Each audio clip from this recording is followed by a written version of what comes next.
Hi. Okay. Good evening. Good evening. Welcome to the Table of Men. Today's episode is a first shot at a very salient topic. Um, you know, from the beginning of the year through the first quarter, we've had this interesting discourse, around the emotions of men. We had this conversation around how men are feeling in their minds, and then we navigated all the way to speaking about families, wholesome families, how men should, handle building or raising their families, and so we've had all of that discourse, but then there have been some rather interesting or intriguing feedback, let me put it that way, that have come in of late, from several men, and it has to do with finance. And interestingly, we received, this message from a finance expert who for some exciting reason, had it in mind to engage and speak to men about finances as well. I mean, and that was typically spot on in the same vein of what we have been thinking of and planning for April. So it's going to be all about money this month. Talking about money. They say money makes the world go round. Well, yes, money makes the world go round, and money makes people go mad too. Because a lot of people do so many things because of money. People, kill people because of money. People rob people, inflict pain on people because of money. People cheat others because of this same money, and people still use money to do good. Yesterday I saw on Instagram I call her a journalist, a show host in Nigeria, and then she's celebrating her 40th birthday in May. And one of the things she's trying to do is to rally people to join her to support 40 families with IVF who cannot afford IVF and who have been married for about 5 years. So those are positive forces, good causes that money can actually carry out. And on a fundamental basis, that you have to take care of bills. You have to pay rent, you have to buy food, you have to pay for school fees, you have to transportation, and what have you. And for you to be online, you need to pay for data and internet connectivity. I mean, if you are in a country where you pay for data, because some countries they don't pay. But fundamentally, there are so many bills that you have to take care of, whether you like it or not, whether you are making money or not. You have to pay those bills, and so it is a very, very important subject of focus to talk about money. And I think that a lot has been said around money, and in all of my experience, especially in public gatherings, most of what you hear is always about deal with the decisions that come with handling money. And so one of the dimensions that we want to focus on, especially this particular episode, is making money, how to never go broke. I know that there are so many men who are actually not making enough money. In fact, a lot of men are underpaid. A lot of men are under earning, right? So it's important that we actually address this money issue. It's important that we address this money issue, so that we can deal with that part. If we take care of the under earning, we will be able to efficiently step up to the aspect of managing money, because you cannot manage what you don't have or what you don't have access to. So you need to actually master making money, then you master managing money. But it's not a bad idea, actually. It's not a bad idea to learn to manage money before you start making money. I think it's a good idea. Howbeit, I also think that there has been so much focus on managing money and so little on making money, and I think that is a core area that is causing a lot of men to bleed. Yeah, a lot of men are bleeding. So I was in a conversation with someone, I think about 3 weeks ago or 4 weeks ago, and for some reason we got talking about money, how to make money and all that, and he was asking me, oh, what can I do to make money? And I asked him, what do you currently do that makes you money apart from your job? And he said, nothing, just my job. And I was like, eh? I mean, it sounded like an abomination. Like, see, one of my first rules of finance is, if you are earning only from one source of income, you are committing a sin. Yeah, you are committing a sin. I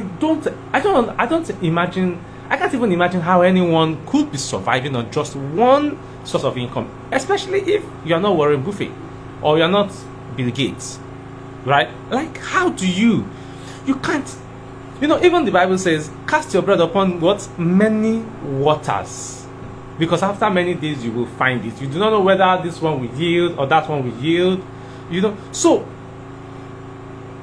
I think the very first thing is that men can accept the fact that you should have more than one source of income. And please don't get me wrong.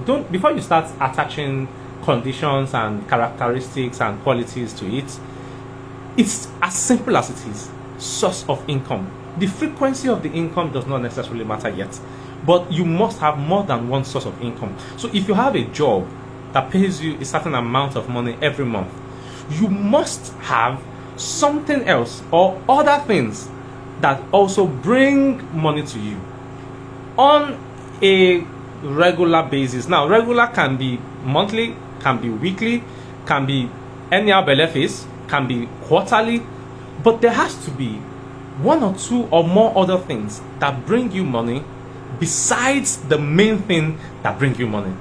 So I realized that when you should assess yourself, what's your financial weight or financial weight requirements as a man.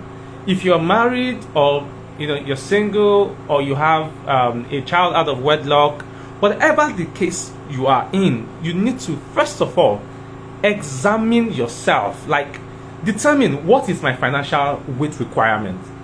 For me to be financially free or to have that freedom, that psychological freedom, how much money do I require on a monthly basis based on my current status or based on my current situation? So if you are married, automatically you have one dependent, that's your spouse. And then if you have a child, you have two dependents. Now if you have a living nanny, you have three dependents. If you have a family member who lives with you, that makes another dependent. So you need to factor all of these to determine how much money do I actually really need. And there's some of you who have people staying with, some of you have 2-3 family members staying with you, and you don't have the financial capacity to support this requirement. Why are you harboring people that you can't support financially?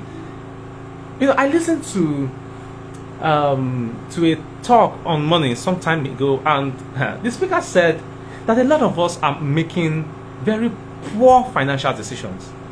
And he said it's not that we are spending money on bad things or on the wrong things, but the problem is that we are not spending our money on the right things. That is, we are not spending money. We are not spending money in the direction that we want to go. Let me put it this way: if you want to be financially free in the next 5 years, for example. So what I mean by financially free does not mean that you have 1 billion naira somewhere in one account or you have houses abroad. No. Financially free means that all your bills can be taken care of without, battling an eyelid. Like, you don't have to worry, you don't have to think about it. It is automated. Your bills will be paid, right? That is financial freedom, where everything is on cruise control. Yes, everything's on cruise control. So money comes in, your bills are sorted out, your lifestyle, you want to travel, there's money to travel. You want to eat, there's money to eat. You need to pay school fees, there's money to pay school fees. Whatever you need money for, money is available. And if that is not your current situation, you should be listening to this conversation that we're having. In fact, you should be participating in this conversation. And I know that a lot of men are not in that state of financial freedom. And that's the truth. Most of us are not in that state of financial freedom. In fact, a lot of us are on the journey. Some have not even started. So for those who have even started the journey, I mean, maybe you are 10%, along the path. Maybe you are 50% along the path. Maybe you are 70% along the path. But you must know where you are on your journey to financial freedom. So this is it. First things I've established is you must determine what is my financial requirement based on my current situation or position and based on where I am heading to. Imole, nice to see you. So if you're a single man planning to get married by the end of the year or by next year, you should be factoring that into your financial planning, knowing that once I get married, there are some requirements that I will have to make, that I will have to meet up with based on that singular act of getting married. If you currently live, in a free house, maybe your parents' house, or you live with a friend or something, you do not have rent included in your financial requirements. So you need to think of it. When do I intend to get my own apartment? Now, when you intend to do that, if it's 6 months time, if it's 3 months time, if it's 1 year from now, that determines when that requirement is going to come into the picture. So you need to decipher all of this. Now, once you have an idea of how much you need a month to be okay, then you now sit down and look at what are my current streams of income. What currently gives me money regularly? If you have a job, fantastic. How much does your job give to you on a monthly basis? For the entire year, all your requirements for the year, how much is the total? And then how much is the total that this job is giving you? If what you have has a deficit at the end of the year, when you do your calculations, that tells you how much more you need to earn. So it is established around the world that majority of people are under-earning. A lot of us are underworking, under-earning. A lot of us. I cannot say I am earning enough. I am not. I am under-earning. So this conversation we're having concerns me. I'm not coming here to talk to you about this because I have attained the goal. No. But at least I know what I'm doing. I am on course, right? And I think that we can have this conversation and chart a path forward, for this. So once you know that, for example, your annual requirements, financial requirements is about, let's say, 7 million naira for the year, and what you are earning, your job gives you maybe 300k per month, and that's 12 months, that is 3.6 million. And what you need is 7 million. That means you have a deficit of 3.4 million naira to cover. The question you're going to ask yourself is, how do I cover this? Because it is that deficit that gives you the feeling of being broke. What does being broke actually mean? Being broke simply means that you don't have sufficiency of finances. You don't have enough money to take care of all the financial requirements that you have in your life at this moment in time. So if you need to pay your rent, and rent is to be paid in June, and this is April, you have just May, between April and June, and between now and June, what you are looking at in your entire account and all that you can muster is just 10% of the rent. You will feel broke. In fact, if what you are looking at right now is just 50% of the rent, you will feel broke. You will feel broke. So the feeling of being broke is not a bad feeling, actually. It is a feedback that you are not earning enough. If you ever feel broke, it is because you are not earning enough. It is feedback to you that you are not earning enough money as you require. So we have established all of these things. The question now is, how do I overcome being broke? How can I put myself in a position where I will never be broke? Two things. Number one, it's either you add more jobs. That is like doing two jobs, right? But basically what I'm trying to say is, you need to identify where the money is. There's a rule that I follow, that I utilize all of the time in business and what have you. And what's that rule? Very simple. Follow the money. FTM. Follow the money. Now, where is the money going? In what direction is the money going? In your environment. Let me ask you, what are people spending money on? That's how you follow the money. What are people spending money on? What are you spending money on? Those are patterns to follow the money. So when you are able to follow the money, you can ask that question, what am I spending money on? So examine. That's where managing money, good money management skills come into play, because if you are taking records, and I advise, as much as possible, use bank transfers for if possible, for all of your expenses. But if you can't do all of your expenses, at least do at least 80% of your expenses through your bank account. If you do that, you will be able to track where your money is going per time. Just in case you're not putting the records together. You're not writing out, I spent 1,000 naira on airtime. I spent 5,000 naira on transport Monday and Tuesday. If you're not doing that, do your best to use bank transfers. If you're doing bank transfers, include remarks. Trip from here to here. Cab from here to here. Vegetables. Eatery. Lunch from, just so that you can track where the money is going. Now, when you review your bank statement, your bank will usually send you an account statement at the end of every month. My brothers, please don't disregard those emails from your bank. Those emails are to tell you where your money is going. When you can determine where your money is going, you will be able to correctly determine the direction of money, and then you can follow the money. If at least 40% of your money is going to a particular thing, brothers, please think of how you can get into that thing, because chances are that many other men like you and many women like you are actually channeling their money in that direction. Let me give you an instance. There is one universal thing that everybody spends money on, whether there's recession, whether there's war, whether there's political crisis, whether they impeach the president or the governor, whatever happens, everybody must spend money on a few things. Number one is food. So how can you position yourself in the food value chain so that you can earn an income from that value chain? Maybe you want to go online on Google and just put into Google, what is the market size of the food industry in Nigeria?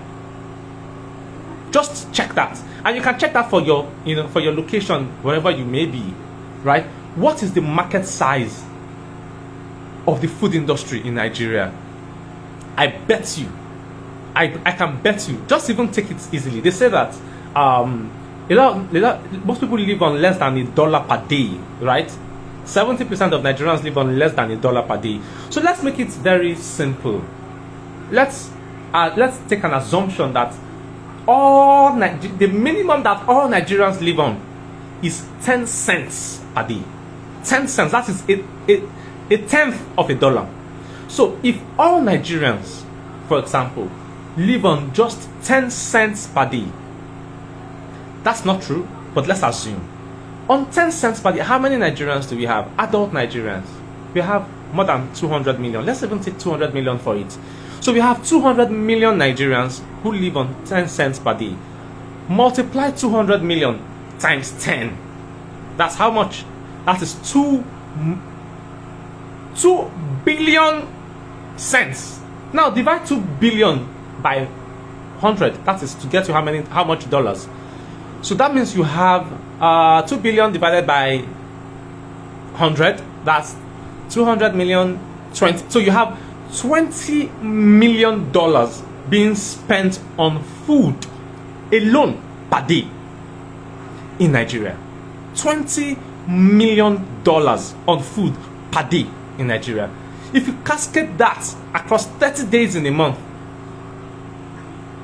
that is 600 million naira in a month. 600 million dollars in a month. And this assumption that I have just given you is based on the fact that, on the assumption that, you know, every Nigerian spends 10 cents per day. How much is $1? 1,500. How much is a cent? How much? 10% of 1,500 is 150 naira. I do not know anybody in this country that lives on 150 naira per day, you know, every day. But let's just assume that everybody lives on 150 naira per day. Come on, look at it. So if 150 naira per day, you know, per person, and then we have 200 million people, minimum baseline, we're now about 240 million thereabout, but 200 million people spending 150 naira per day. We're talking of, you know, trillions, maybe. So my point here is this: food is one area that people invest at least 40% of their revenue, of their income, monthly, every day. 40%. Go and check your records. Food takes at least 40% of all the money you make in a month currently. So if you are not earning enough like me and you want to make more money, one of the areas that you should look at when you are following the money, I'm trying to show you how to follow the money. Following the money, where am I spending money? We have not yet looked at others. Where am I spending money? For you, 40% of your money goes to food, fundamentally. Another part of your money, where your money goes to, is transportation. You are taking bike. Do you know how much bikes take? How much buses take?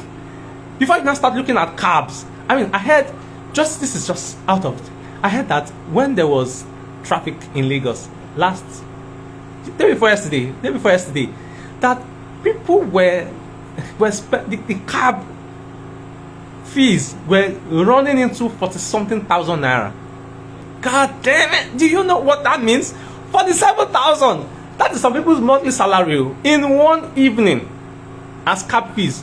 I wonder how many fights there will have been at the end of that trip, those kind of trips, because the person who, maybe the cab fee was like maybe 20,000, and then well, okay, I can pay, and then they get home after several hours in traffic, and then the final bill is coming to 47,000. Where is the money going to come from? Well, I'm sure they will have sorted themselves out, because to be wise enough in that kind of a situation, you better check the trip and end it midway. Okay, so following the money, where is my money going to? Where am I spending money? And then where are other people spending money? So look at the spending patterns of other people around you. Where are they spending money? What are the things that they buy?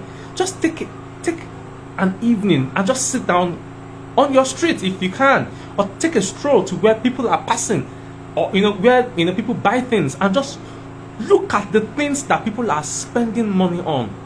That is how to follow the money. People are buying bread, people are buying milk, people are buying this, groceries, what have you, soap, and just try and make a mental picture of the value that they have committed to those particular things. So you look at, if you see a lot of people buying bread, how much is bread? How many people have you seen buy bread that evening? Can you repeat that same thing again the following evening, and see if you can replicate, if you can notice a pattern in the frequency? So if you saw 15 people come to buy bread, and you know that the price of bread is 1,400 or 1,200, and then 15 people came to buy bread, or let's say 10 people came to buy bread that evening, 1,200 times 10 people, that is 12,000 naira. on bread that evening alone.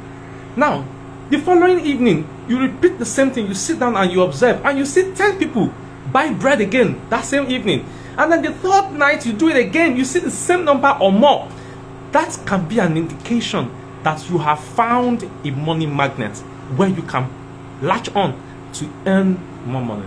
So the job you're going to do after that is just to sit down and map out a strategy. How do I want to get into this? What do I need to do to get into this? Can I get bread to these people without them having to come outside so that you can short circuit where they are going to buy from?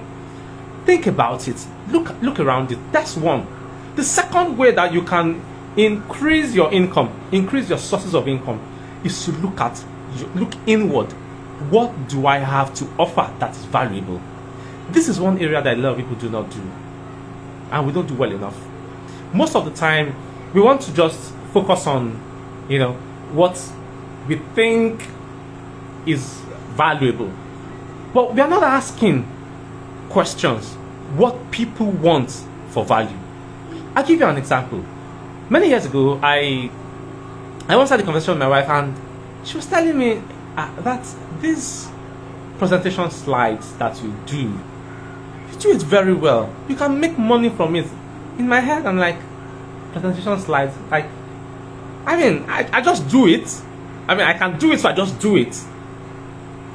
But it took me some time to sit down and actually think about it and come to an admittance that this thing can actually be of value. Because there are people who would like to do presentation slides but cannot do it, or they need someone to do it for them. That's where I can come in. And then I realized that I was Sheuzuki, interesting, welcome sir. Bishop Pinchin, welcome. Alright, so I realized that at that time I was already doing presentation slides for my pastor, and it was regular. The training school back then, I was doing presentation slides for them. I wasn't charging for it. It was just what I could do. And so I started to think about it. Okay, how can I monetize this? Now, this is the part that people don't like to do because you feel it's too strenuous, it's going to distract you. Yes, it may take some time to cultivate it, but when you do it a lot, when you do it consistently, it becomes something that begins to pay you consistently. So I am not saying that if you start doing these things right now, you will stop feeling broke right now, or you stop being broke immediately. That's not it. The goal is for sustainable income, right? So if what you are earning is like the example I gave, your requirement is 7 million per month or per year, and then your total income from the one source you have is 3.6 million, you have a deficit of 3.4 million. You have to close that gap. You may not close that gap within that year, but if you can close it the next year, that's a good thing. If you can close it